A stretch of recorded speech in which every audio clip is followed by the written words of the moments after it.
a week. So today I'm here to talk about cutting papers for your planners.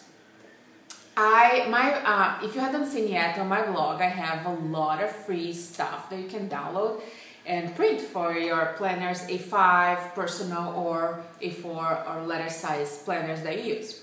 It's limetreefruits.com/freebies. You're gonna find all of them there. So they are all formatted for the right size paper that you're gonna print. So for the right size, I mean, you don't print that on letter size or A4 and then you cut them down. You just have to fit your printer with the size, personal or A5 or whatever it is. And I know cutting them, it's a little bit challenging sometimes. So cutting before printing is a little challenging. So today I came here to show you how I have been doing, how I did it a year ago, and I still have plenty of paper since that time that I created. So here, a bunch of paper, a ream of paper, almost, I mean, here it's not a complete ream, but at that time I used a whole one. So I just took that thing and I went to Kinko's. And I asked the lady, I was so naive. I got a sheet of paper, Filofax, and I was like telling her, see, then you can put like 3 sheets here, it's gonna fit. And I was so naive, thinking that the woman would understand just if I verbally told her the size of this and showed her the example of how to do it. She had no idea what I was talking about. She was just staring at me like, it doesn't make any sense. Can I just do one cut? And she goes, you know.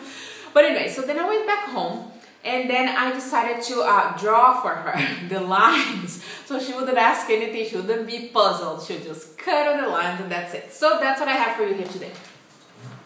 Here. So what I did, it's this sheet here.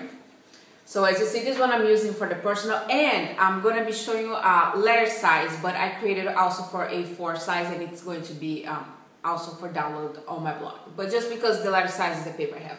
So it's very easy. You just print this, regular size, right? Letter or A4. Put on top of your sheet, of all the sheets you wanna cut. Take it to Kinko's or Staples or any place that you wanna cut, and that's very easy. Just tell the lady, cut on the solid lines, right? That's it. So here I wrote scrap paper just for you because when I did that for the lady, some of the sizes, I'm going to talk about that one here on letter size. It's not a personal size. So they're very close, the size. It's almost personal, but it wasn't, so I got confused. So in this time, I just wrote to make sure, of course, this one here, you know it's not a personal size, but just in case. So you know that all this here that comes out is going to be scrap paper. This is going to be personal. This is going to be personal. And I'll talk about that in a second. So then you're going to end it up with this. Woo! With this here. See? Oops. You're going to have a little bit of paper all cut, and then you have personal here. Then you know you can just put a rubber band, and then you know this here, it's all personal size. The thing is, I use a hole punch that doesn't have, that's not, it's good, a hole punch is very well. But when I put the sheets in, it doesn't have a measurement, it doesn't have a place that holds, so I never know where to hole punch, you know, I need to like eyeball the middle. So what I do, if you use one of those hole punches also like mine, I put also a dotted line for you, so when you put it under the hole punch, you already have the line and you know right in the middle it's going to be. If your hole punch is one of the ones that, you know, have the lines on the side, the little bars on the sides, you don't need that. But anyways, so it's going to be like that. And right, and now explaining here about the other thing. If you, unfortunately, letter size doesn't hold 3 sheets of personal size.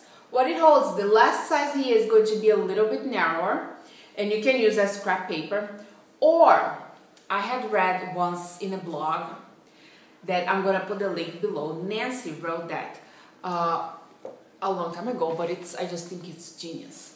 That she used smaller sheets, smaller than the regular size sheets, to create subcategories for her stuff. So here I'm gonna show an example. I hope it's close enough for you to see. So for example here, see, like there's J, right? I mean the regular tabs, those are the address tabs. And so with the smaller, with the regular size tabs, if you have subcategories for this one here, or you have to put on top or here on the sides, which is gonna cover these ones, or on the bottom, I mean it's a little around, right? It's very showy, it doesn't show all clean and nice. So in this case, using a shorter page, you see what happens. the page gets narrower, of course, but you can do all the sub-tabs underneath. So when the planner is closed, you don't see all the mess, but when you open it, you have all the subcategories here, which I think is genius what she did. And I'll put the link below again, as I said, so you can read her post. I tried doing that with personal, gets too narrow for me, but some of you might like it, and so that's what I mean by here. When you print out your sheet, you see it's gonna say personal subcategories. So this whole chunk here is gonna be a little bit narrower than the regular personal, and so you can use for that to do underneath tabs subcategories. But if you don't want to do it, just scrap paper and then or just recycle, do whatever you want. And so that's it. This is what I have for you today. I have this for personal. I have also the A5. Both are for letter size and for A4. People that use A4, you know that A5 is just half sheet of A4. But in case you are cutting that yourself, I mean, you can just go to Staples and say cut in half and then they're gonna do it. But if you're doing that yourself at home and you don't want to measure, you can just print it and just cut right there where I have the big line. And that's it. If you guys have any questions, just let me know in the comments and I'm gonna add all the links below. Thank you very much. Bye.